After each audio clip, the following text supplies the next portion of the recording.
लेते हैं process of transportation, लेकिन इसके पहले मैं आपको फिर रिक्वेस्ट करूंगी काइंडली ड्यूरिंग द वीडियो जितने ऐड आए इनको ज़रूर वॉच करें, सब्सक्राइब करें, शेयर करें, लाइक करें। Rock fragments and eroded material in the form of boulders, pebbles, sand, silt and dissolved rock material form the river load.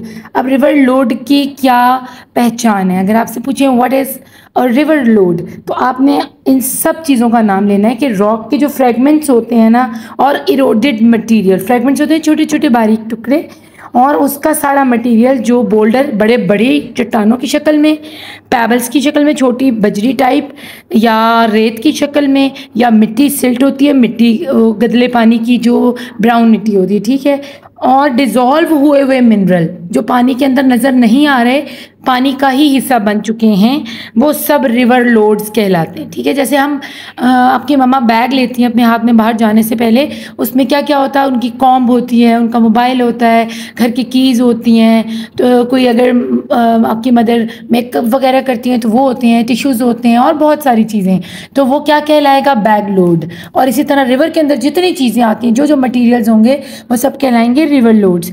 The river transport its load by 4 processes, namely traction, saltation, suspension and solution. अब transportation में 4 गाड़ियाँ इस्तेमाल हो रही हैं सामान को, load को एक जगह से दूसरी जगह ले जाने के लिए। मैं इनको गाड़ियों का नाम इसलिए दे रही हूँ ताकि आपको अच्छे से याद हो, क्योंकि we are talking about transportation. तो ट्रांसपोर्टेशन से हमारे जहन में गाड़ियाँ आती हैं, नकलो हमल के ज़राए आते हैं, एक जगह से दूसरी जाने के लिए जो सवारियाँ हम इस्तेमाल करते हैं वो आते हैं। तो इसलिए मैं आपको कहूँगी कि प्रोसेस ऑफ ट्रांसपोर्टेशन जो रिवर का ट्रांसपोर्ट सिस्टम है वो अपने लिए 4 गाड़ियों का इस्तेमाल करता है। उसके अलग अलग नाम हैं, उन्होंने उसके नाम रखे हुए हैं traction, saltation, suspension and solution. सबसे पहले चलते हैं ट्रैक्शन की तरफ। What is traction? River load consist of material of various size and weight ranking from large boulders to pebbles. अब ट्रैक्शन क्या है? छोटी बड़ी सारी गाड़ियाँ, बड़े बोल्डर से लेके पेबल्स और छोटे छोटे जो है ना टुकड़ों की शक्ल में, जो कुछ हर साइज़ का पत्थर है ना, वो आपकी ट्रैक्शन में आ रहा है। Traction refers to the way heavy river load rolls and slide along the river bed as they are carried in the water। अब इस गाड़ियों को चलाने के लिए उतने बड़े टैंक, उतनी ज़्यादा फ्यूल की ज़रूरत है, यानी उतनी ज़्यादा पानी के फ़्लो की ज़रूरत है। ये कहाँ होगा? हैवी फ्लो वाले रिवर के अंदर ये सारी चीज़ें पाई जाएंगी, यानी पेबल्स और हर साइज़ का पत्थर। जैसे कि आप सवात की साइड पर जाएं तो आपको उनके दरिया में इतने बड़े बड़े बोल्डर्स नज़र आते हैं, छोटा बड़ा हर तरह का पत्थर नज़र आता है। तो इसके लिए क्या है कि ये हैवी रिवर लोड्स जो होते हैं ना, वो रोल ऑन होते हुए जाते हैं, स्लाइड होते हुए जाते हैं रिवर बेड के अंदर। रिवर बेड क्या है? पानी की सबसे निचली सतह, जहाँ उसकी ज़मीन स्टार्ट हो जाती है, जहाँ ज़मीन से आपका पाँव टच करता है रिवर के सबसे नीचे, तो ये वहाँ बहते हुए जाते हैं, रिवर के साथ साथ फ्लो करते हुए जाते हैं, स्लाइड होते हुए जाते हैं। ठीक है, some of these rock fragments are so heavy they can only be moved during flood conditions. और इनमें से कुछ इतने बड़े बड़े बोल्डर्स होते हैं जैसे कि सवात के रिवर में, तो उनको सिर्फ हिलाने के लिए हर वक्त का दरिया बहता काफ़ी नहीं, वो साल में 1 दफ़ा या 2 दफ़ा जो फ्लड आता है ना, बहुत हैवी, बहुत एक्सट्रीम हैवी किस्म का फ़्लो चाहिए इनको आगे रोल ऑन करने के लिए, बड़े बड़े बोल्डर्स को। आपने सवात का अगर पिछले साल का फ्लड आपको याद हो ना, तो आपने देखा होगा कितने बड़े बड़े वो जो डैम था, ताबात लेक के आसपास एक डैम की जगह बनाई हुई थी उन्होंने, वहाँ से एक ब्रिज था, वो ब्रिज तोड़ते हुए बड़े बड़े बोल्डर्स, और उसमें गारा भी था, मिट्टी, मिनरल्स, सारी छोटी रॉक्स, छोटे बड़े पेबल्स, वो सब शामिल थे। और वो कितने हैवी फ्लो, उनको इतने बड़े बड़े, जो कि 20 बंदे भी मिलकर एक पत्थर को ना उठा सकें, वो पानी में फ्लो होते हुए जा रहे थे, ऐसे जैसे छोटे छोटे जो है ना बॉल्स हों और बिल्कुल वेटलेस हों, उनका वजन ही कोई ना हो। तो ये ड्यूरिंग फ्लड कंडीशंस ही इतने बड़े बोल्डर्स को मूव किया जाता है। अब चलते हैं साल्टेशन की तरफ। साल्टेशन क्या होती है? Saltation refers to the way the river load such as coarse sand and small pebbles hop and bounce along the river bed as they move down the river. अब इसके अंदर साल्टेशन के अंदर हमारे पेबल्स से छोटे वाला कोर्स आ जाता है, यानी छोटे छोटे पेबल्स, एक बजरी साइज के और एक उससे भी छोटे साइज के। तो जो सबसे छोटे साइज के पेबल्स और रेत है ना, वो फ्लोट होती हुई इसमें जाती है, जंप करती हुई, हिट होती हुई ऊपर नीचे। तो ये मैं आपको ये दिखा रही हूँ साथ साथ डायग्राम के जो बड़े बोल्डर्स हैं वो किस तरह रोल ऑन होते होते छोटे हो जाएंगे आगे जाके, और जो पेबल्स हैं, छोटे छोटे पत्थर हैं, वो कैसे कैसे हिट करके जमीन से फिर ऊपर उठते हैं, फिर हिट करते हैं, फिर ऊपर उठते हैं। ठीक है, तो ये रेत और पेबल्स इस तरह मूव करते हुए जाएंगे दरिया के अंदर, और ये कहलाएंगे, ये साल्टेशन के ग्रुप में है। ठीक है ना, ये साल्टेशन के जरिए जा रहे हैं, रिवर में आगे मूव ऑन हो रहे हैं। When the force of the flowing water is able to pick up these rock fragments momentarily, they will move along the river bed in a series of hoops and bounces। अब पानी जैसे जैसे इनको आगे लेके जाएगा ना, तो वो ऐसे जैसे खेलते हुए जा रहे हैं पानी के अंदर, जंप्स करते हुए जा रहे हैं जैसे छोटे बच्चे खेलते हैं।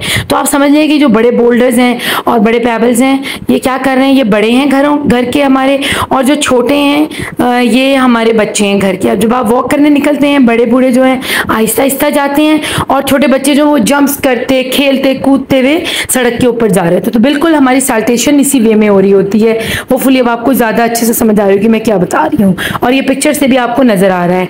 अब आगे है suspension. Fine silt and small particles like clay are carried along in the river through the process called suspension. More rivers carry their loads as suspension.